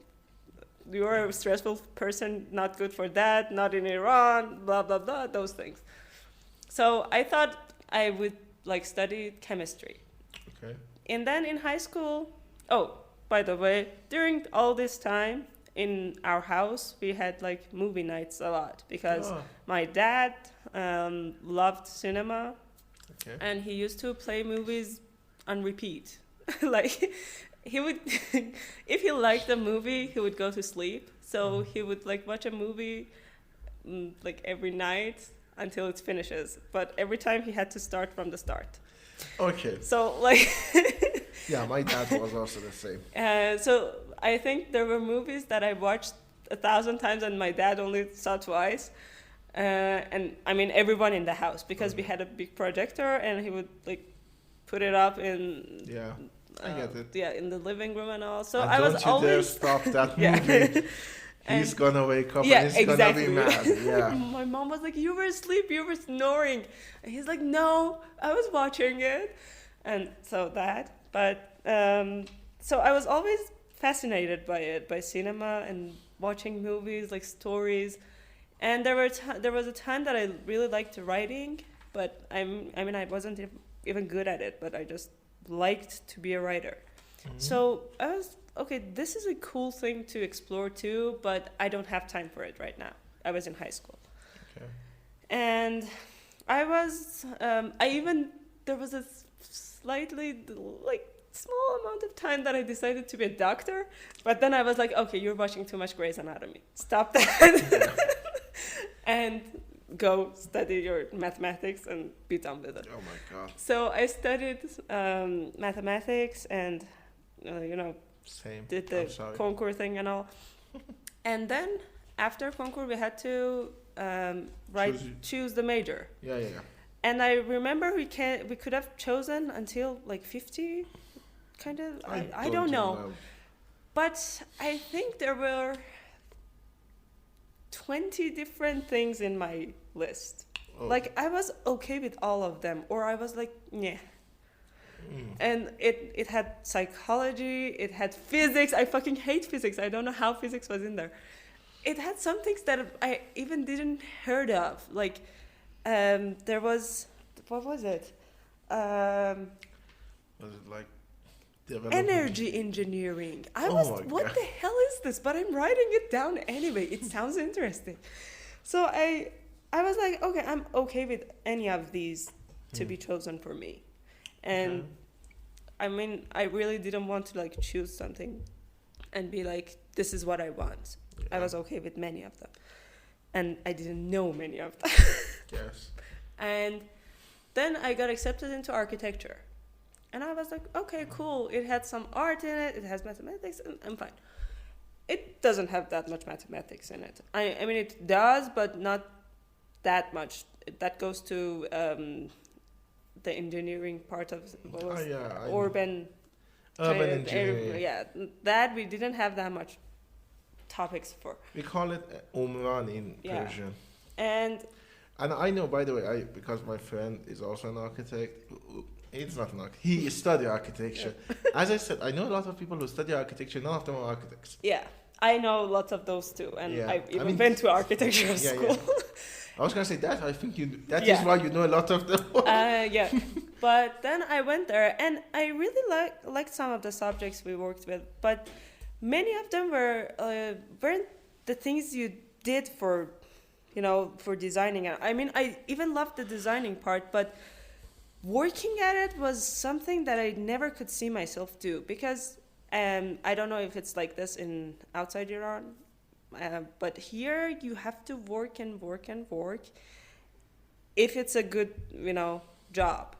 If it's not a good job, you can just like work for a month and then you have to sit around for another project and you don't get any money for it.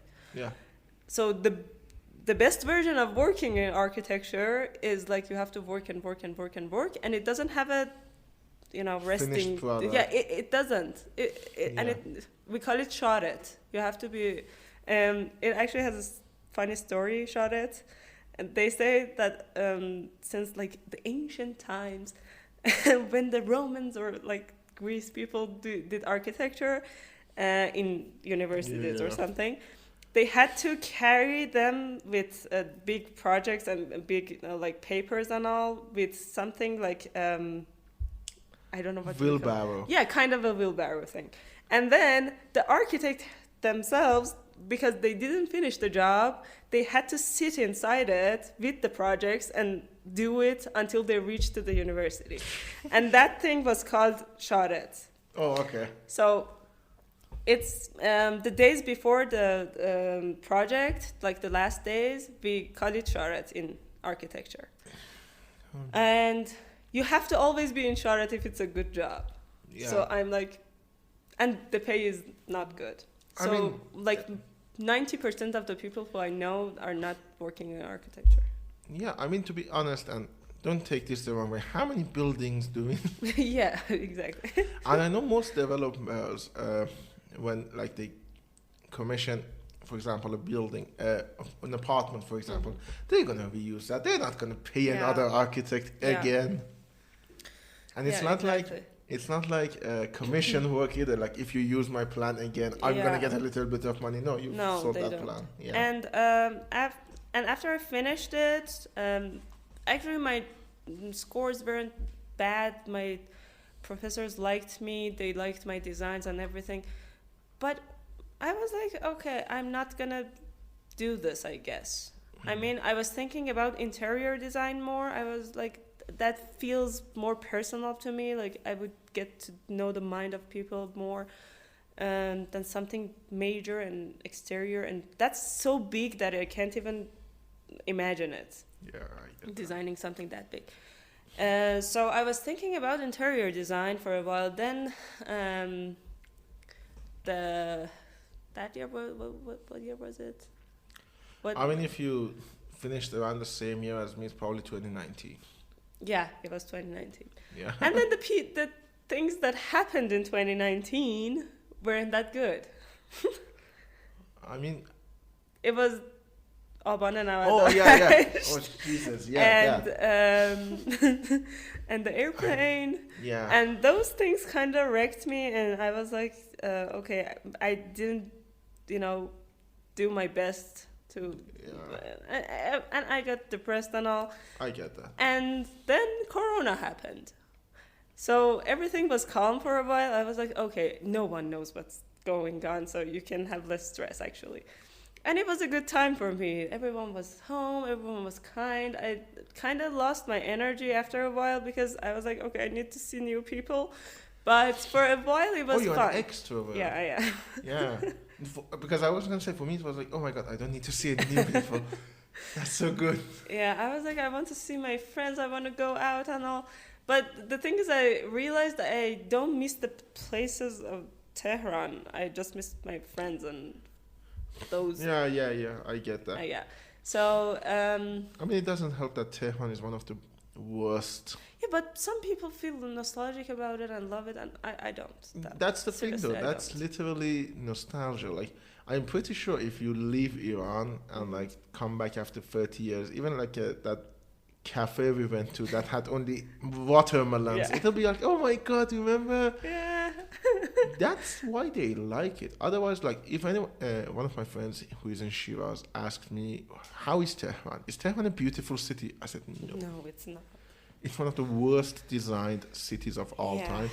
There are multiple points of congestion, like the fact that in near my house is the Dolat Street, which is the street that connects two major other streets, which is Pastaran and Shariati. And for kilometers, there isn't another direct way between these two. Yeah. So this one little street, which by the way, has like 50,000 shops in it, each of them important ones, like there are a couple, I'm not talking about cafes or anything, there are a couple of banks there. Yeah. There are dry cleanings, there are stuff you need to leave your car and go and get. And the area around it is so poor in public transport that it's not like, oh, I'm gonna like go do it and go back home. No, you're bringing a car because otherwise you can't walk there. There's no way of getting there. Seriously. Yeah, and so like that little street is always fucking busy. I know.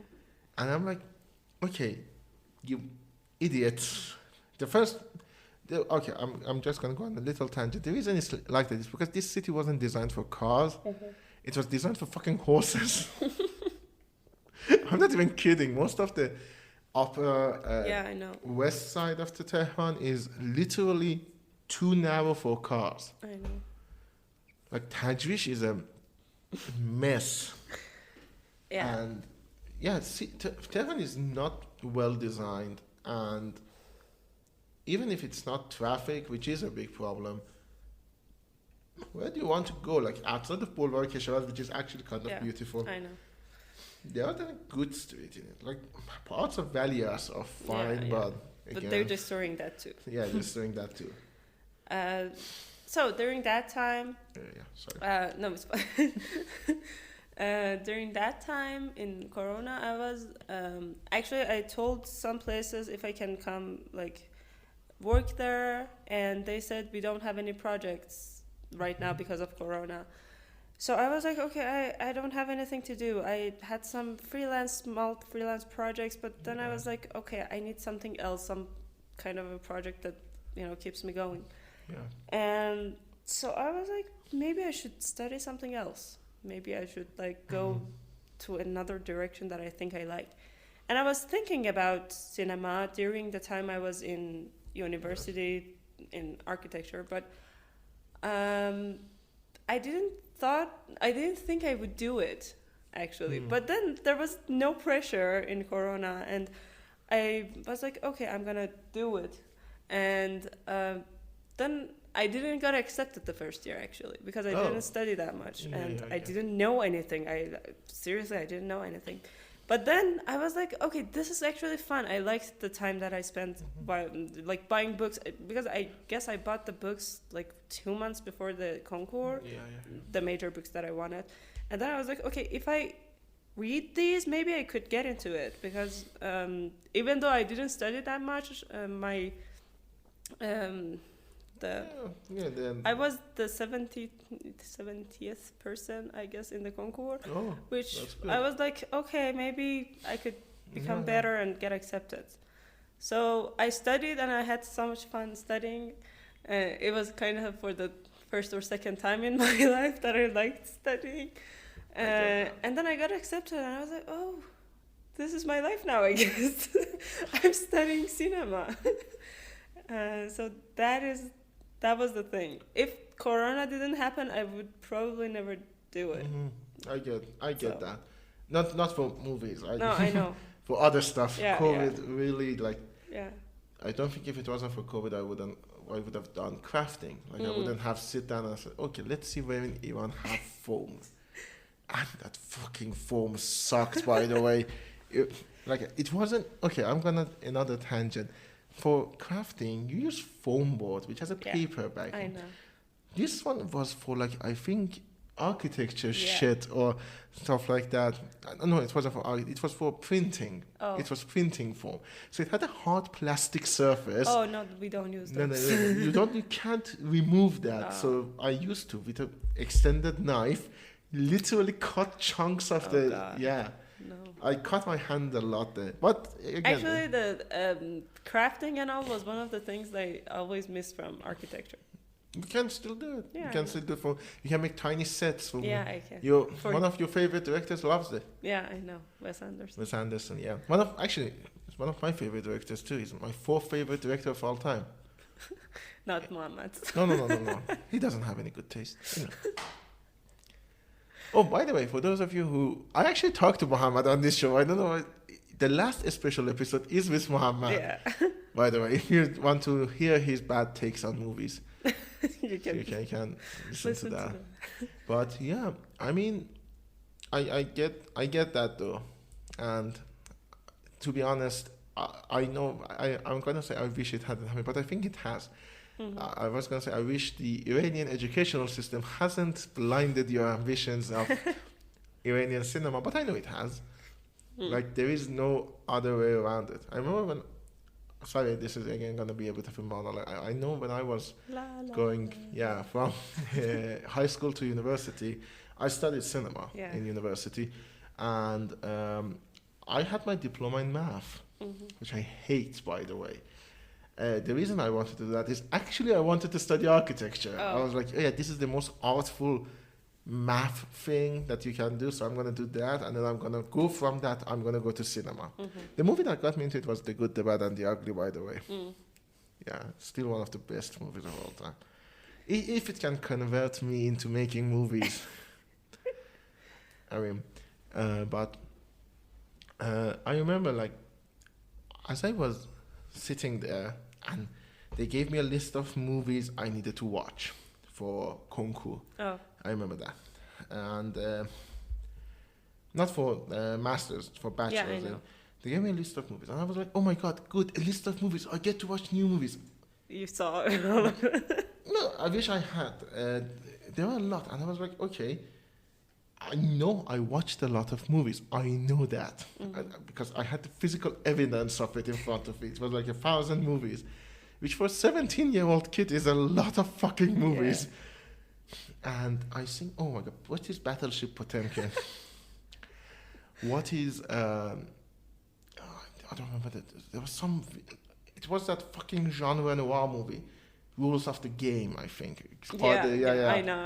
And I was like, oh my God, what are these movies? And I watched them, and I mean, I hated them. There is no way, I hate Rules of the Game. And I was like, oh my God, what is this shit? Wait, is this another side of cinema that I haven't seen? And then you go into the university, and the first thing they do, they teach you about fucking W.D. Griffith. Yeah. Wait. Actually, I watched that movie. Birth of the Nation? Yeah. Oh my god. I watched Birth of the Nation, and the first thing I thought was, oh my god, movies were so racist. But and they were like the fucking. Do you know Birth of the Nation is the reason we have KKK? Like I know, KKK I know. died, and that movie brought it back. Seriously wanted. That was the reason that I watched it. I Oh. wanted to see what did they do that it, encouraged KKK to come back. Yeah, and did you see? And I was like, oh, I get it now. Yeah, it's so, This is bad. it's so, and that's the fun part. I like Spike Lee in general. I like a lot of his arguments about movies. I think movies are a white man's game. Yeah. But one of the things I think he is the most right about is you can't say this was the first big blockbuster and then don't talk about it. Yeah. You need to talk about what that big blockbuster Yeah. was built on. And all of that nuance, all that we talked about, it's none of it in the fucking university. Yeah. They just tell you, oh yeah, this is the movie. Yeah. Yeah, and they don't even show it to you. Most of They them, don't. yeah. And even the ones they show, I mean, by the time I was this is probably funny. I think, I don't know if I was in university or not when Hugo came. Do you remember Hugo? Hugo was 2012, I guess. Oh, no. What? 2011. Okay. Yeah, it was the same year. No, it wasn't the It same year. wasn't. We were in high school. No, wait. It was the same year as The Artist? Yeah. Jesus. And Tintin. Yeah. They were the same year. That's Oh my why I remember God, it. Because yeah. my brother got a flash memory of Oh. all the 2011 and 2012 movies. 2012, I do remember. It was Django Unchained. It was Argo. Black It Swan. was Lincoln. No, Black Swan is 2010. Was it? Yeah. Oh. No. 2010, because it was in the same year as The King's Speech. Oh, yeah. And you're King's right, Speech you're right. won, and people hated King's Speech because it beat. Boring. I like King's Sorry. Speech. I fucking and that's it. It's in my top 100 movies of all time. Yeah, we can have different I know. opinions. No, the reason I love it is because of it is a very male-centric movie. I do agree, and the bromance is the heart of it, and Yeah. it is a bromance. Like there is a lot of people say that no, bromances do have a nuance to them. There is no nuance here. This is a bromance. It's the king and his speech therapist. Yeah. Anyways, as I was saying, What were you saying? I was Hugo. Oh, Like in Hugo, we learn about Georges Méliès. yeah. He was one of the big. I know. And I remember when I went to the university, he was a guy I knew. Like I went and watched his movie. I was like, oh, I watched the Trip to the Moon. Yeah. I was gonna rocket in the eye thing, and it just wasn't there. Nobody cared about that. He was like, yeah, Georges Méliès did this, and then W.D. Griffith did this, and Porter did this, and to be honest, and I'm sorry about that. These were in the bachelor's. In the master's, I don't think they taught you any of they this did. either. Yeah. I learned them myself. That's why I like the part that I was studying for concours. Yeah. I used to like read about them and then go watch some of their movies and like be like, why did this happen? Why was this important? And I was like, I'm learning stuff. But they never talked about this. Yeah. And all I was thinking that you and Sina, because you two studied cinema in bachelor, I was, okay, they're not learning anything, I guess, because I'm not learning that much stuff too. Oh no, I did not learn it. I told people this before, and this is true. The only reason I'm studying for masters is because I don't want to go to conscription. Yeah. And if they're gonna sell it with the price of blood of the fathers. I know. But if they do, yeah. But anyways, the thing is that the movies, like as I was saying, I finally realized the movies for academia is a very boring thing. Yeah. And one of the warnings I remember one of my first professors in university did was that there is a time that will come that movies will become clinical to you. Mm-hmm. Like the same way doctors look at the body and it's not shocking anymore. You're gonna see a movie and like, yeah, this is wrong, yeah, I'm gonna go. Mm-hmm. And I was like, oh, when that happens, I'm gonna be so sad. Yeah. And to be honest, it did happen. I'm not gonna lie, it did. Like when I watch a movie now, for example, I watched what is oh my god, the last movie I watched, not the new, most recent one that came out, the last one was American Gangster. Oh. And I was like, yeah, I know what's wrong. This is wrong, this is Yeah. wrong, this is wrong. That hasn't happened to me yet. I mean, I don't want it to happen, kind of. it kind of will. Like, ultimately, when you make your movie, you're gonna see, like, every little mistake know. that the movies make, you will see them. But that's the thing, though. I'm sure that, I mean, you have a doctor in the family, Yeah. so you can ask them. Deaf is normal to doctors. My grandfather was a ear, throat, and nose ENT. ear, nose, and throat specialist. Even him, who arguably nobody has died of a nose infection, probably, but even he had seen enough deaf that to him deaf was clinical. Like, it's something that happens. Yeah. But I think they even get emotional when someone dies. Yeah, they do. That's the thing about movies. Like, I know clinical, but even when I was watching Everything Everywhere All at Once, which I loved, by the way. I haven't seen it. I have to watch it with Farshad, and we didn't have time. It's really fun. You should. But anyway, when I was watching that, and at the end of it, I was like, oh my God, this is so good. I wanted to be the person who made this. Oh, don't get me started on that. Like, one of the things, I know I talk about the good, the bad, and the ugly a lot because it's my favorite movie of all time. But the movie that I'm very jealous that someone else made it, but not me, is Bram Stoker's Dracula. Oh. Coppola made the perfect Dracula movie, and I can't make it. Anything I make, it's not going to be Bram Stoker's Dracula. So I'm not even going to talk about adapting that movie. I'm going to do Don Quixote. I'm going to do for Don Quixote what Coppola did for... Yeah, do it for Don Quixote. Don Quixote. You're tired, right? No, I'm fine. Okay. So, as I was saying, but as I was saying, the movies, they're going to become more clinical. That's just a natural progression. When you watch enough of them, it will happen. But that doesn't mean you're going to lose that I know. joy. And, I mean, the studying it probably didn't help with that either.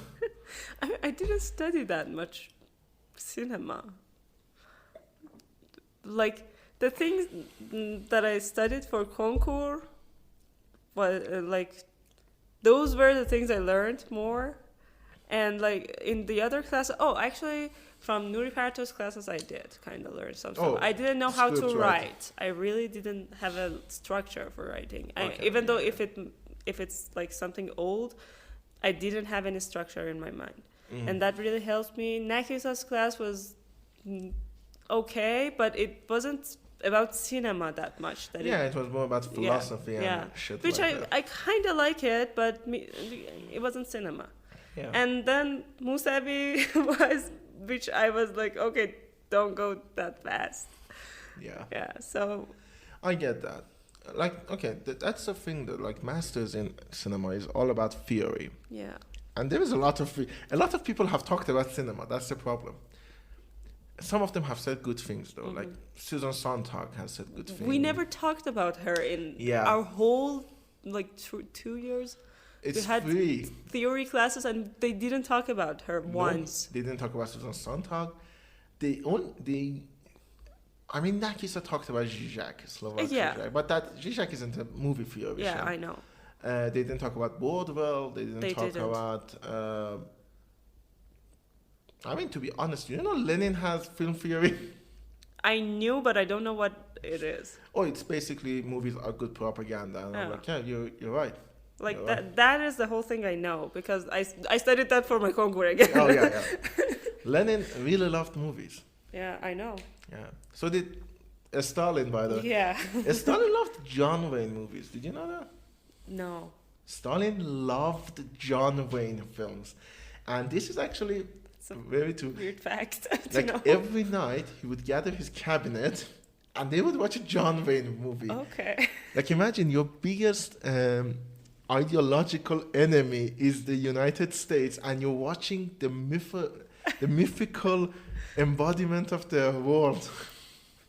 Yeah, that's weird. Yeah.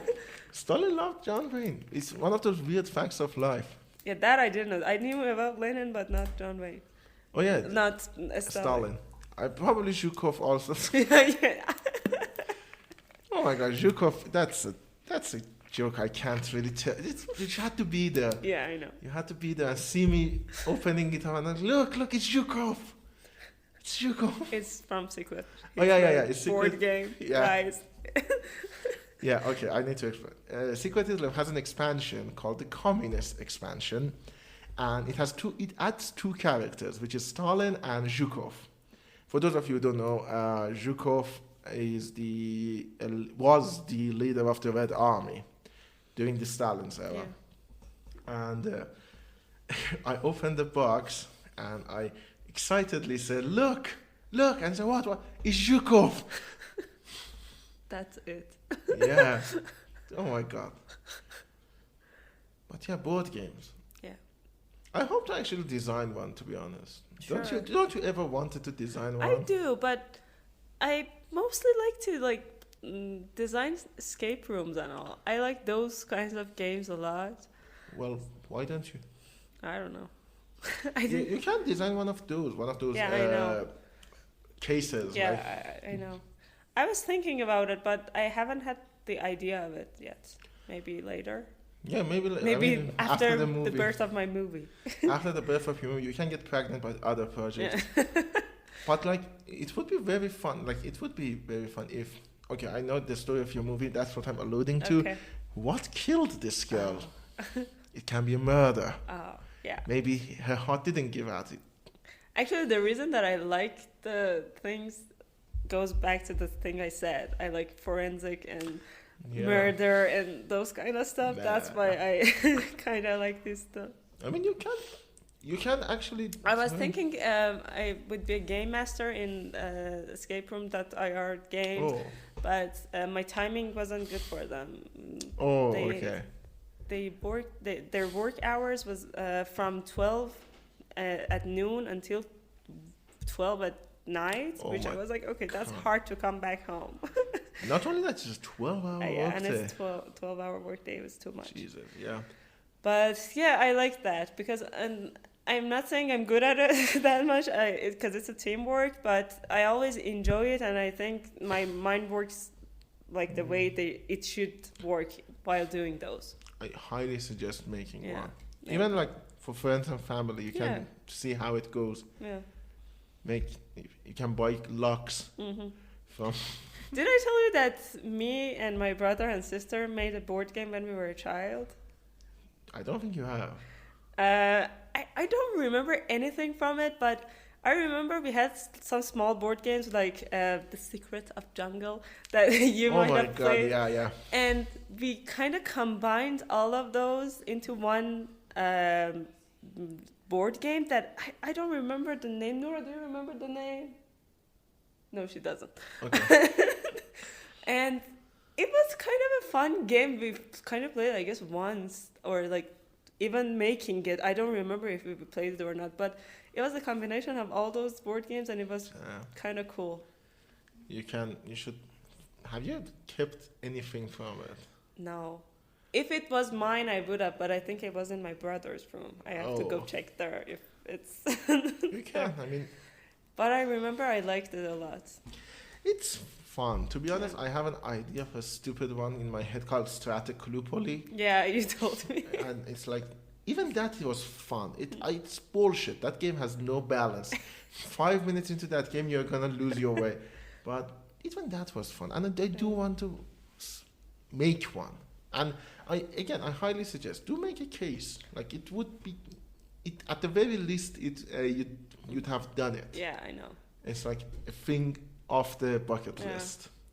Like the other thing I like to do is like make like a small group of our friends and play Taskmaster. Oh my God, that like. Okay, there is a Taskmaster board game, and it is literally that I one know. person. I should buy it. Yeah.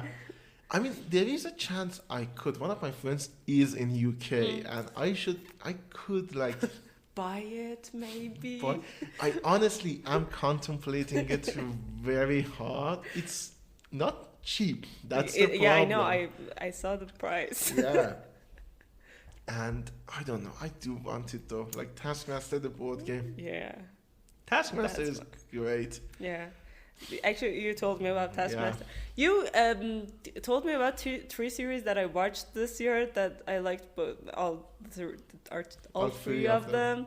And Taskmaster is not finished. I'm season 8. Yeah. But you told me to watch Ted Lasso. I watched Ted Lasso and Succession. Yeah. Oh my God. Yeah, I thought. Yeah. It was the first class, I think, of Hamadi Kha, yeah. And Ted Lasso was the class that we went for, I don't know, what was it?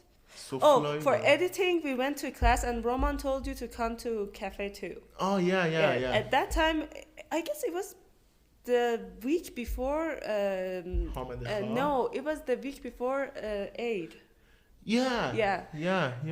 That was the only class we went to. Yeah. And after that we went to a cafe.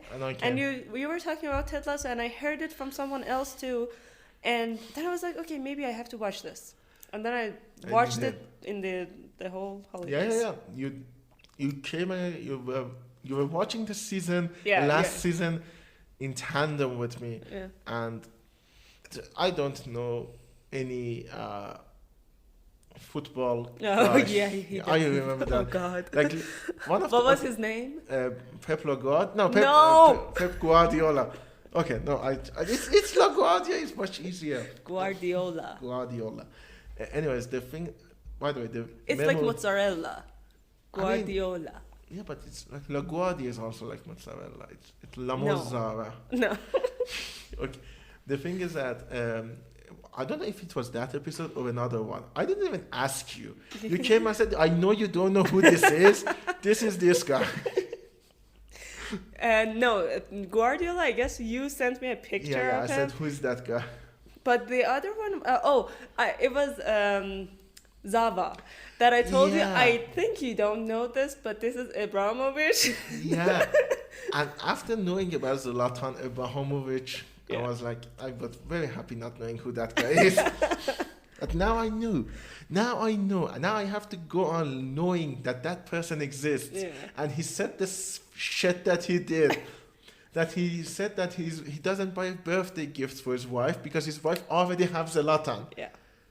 I mean, oh my God, how do some people have that much self-confidence? Yeah. I'll never know. Anyways, as we were reaching the end of the episode, I wanted to say, do you have anything you want to plug? I don't know. What should I say? You can do your business Instagram if you want. We're not working on it right now, so if we order, we're not gonna do it. But me and Fatima and Khatara, we did like kind of illustration of movies, of people, anything. But we mostly did the scenes of the movies, illustrated those things, and printed them on mugs and Tote bags. Tote bags, T-shirt, everything, everything. Postcards. Postcards, yeah. I gave those postcards to people from bookmark. university. Bookmark, yeah. I kind of really enjoyed that work that we did, and it started during COVID too. Yeah. But it didn't reach out that much that we wanted, and it wasn't making any money, but it took a lot of time. So we put a stop on it, but still there are some products left in Shahr Kitab, I guess. Yeah. It's a chain store in Iran. It's Daneshgah Book City, if you go there, ask for Frame Art Studio, maybe they still have some things from it. I mean, if you look in the description, I'm going to put the link to the Instagram there. I mean, they can at least look at them. Yeah, they do. Anything else you want to plug? It's a project. No? Okay. Watch my movie if it ever comes out. Yeah. When it does, and if it's published online, I'm going to come back and put it in the description of this video. Yeah. And wish me luck. Yeah, wish all of us luck. Because after Mobina's movie, by the way, guess whose movie is it going to be? Probably Woman. But after that, Yeah. It's gonna be. it's gonna be May. Allie. Did I think that's right? Yeah. It's gonna be May. I hate that song. I hate Justin Timberlake in general. Okay. Do you like? I don't have no feelings of. Oh. You don't have this feeling inside your balls. It goes electric when you turn it on. No. You know what song I'm referring? No. I've got this feeling inside my bones. Oh. But it says I it think like I just heard, because I'm not a fan of Justin Timberlake. I think I just heard it once or twice. Yeah, maybe it's somewhere. it played on that year's Oscars, I think. I got this feeling inside my bones, but he says it like my balls. I've got this feeling inside my balls. It goes electric, baby, when I turn it on. Yeah. Yeah. And I guess with that, that's what she said. We didn't talk about that. That's Yeah. See. yeah. We could have done another 2 hours, but Maybe I a don't- second episode. maybe a second episode. See. Yeah. I could be the first one who has 2 episodes. No, you don't want to. Kamya already had 2 episodes. But that was Everyone did everything before me. Yeah, to be honest, same. Even making a podcast, nobody will listen to. Lots of people have done that before me. Lots of people are still doing it. Yeah. They have way Like more you. than like me. Oh my god. Anyways, Okay. yeah, thank you for being a guest. Thank you for having me. Any last thoughts? Nothing. Nothing. This was fun. I had too much stress for it, but it was a fun thing to do. Told you, it wasn't And- stressful. Yeah. If I had bad English, sorry. If I coughed. You didn't. I didn't. I coughed. Yeah, you did. Yeah. You were okay. Before we started, she was like, "Oh my god, I'm gonna cough. I'm gonna test how I'm gonna cough," and she didn't. I didn't test how I was gonna cough, and I did, and that goes to show you the world is a very cruel place. Anyways, this was first on many occasions. It was the first time we were doing a second 2 microphone thing, and it was the first time I wasn't recording in my house. Oh. Yeah, I usually Yay! yeah. It was the That first was time the that first. like even when I was doing parcels, which I wasn't in my house, I was still in a family's house. Like I was in a place I was familiar with. This is the first time I wasn't familiar with the space that I was going to be recording, which is why it's a little bit more echoey than you might think, because I wasn't planning properly. But anyways, I will see. Thank you again for joining us. And if you listen to this on any platform that you like, there are ways of contacting me. If you're listening to this on Spotify, there is a link there. You can send me a voice message. Oh yeah, if you're on YouTube, subscribe. I hate that, but I have to do it because yeah. Don't forget to like, comment, and subscribe. And I will see you at the beginning of season 10. I've been doing this shit for 10 seasons. That's a lot. It will probably be what I did in November, and then after that we have our all-important end-of-the-year report, and it's going to be depressing, and I'm going to be sad. Okay. Yeah. I will see you all.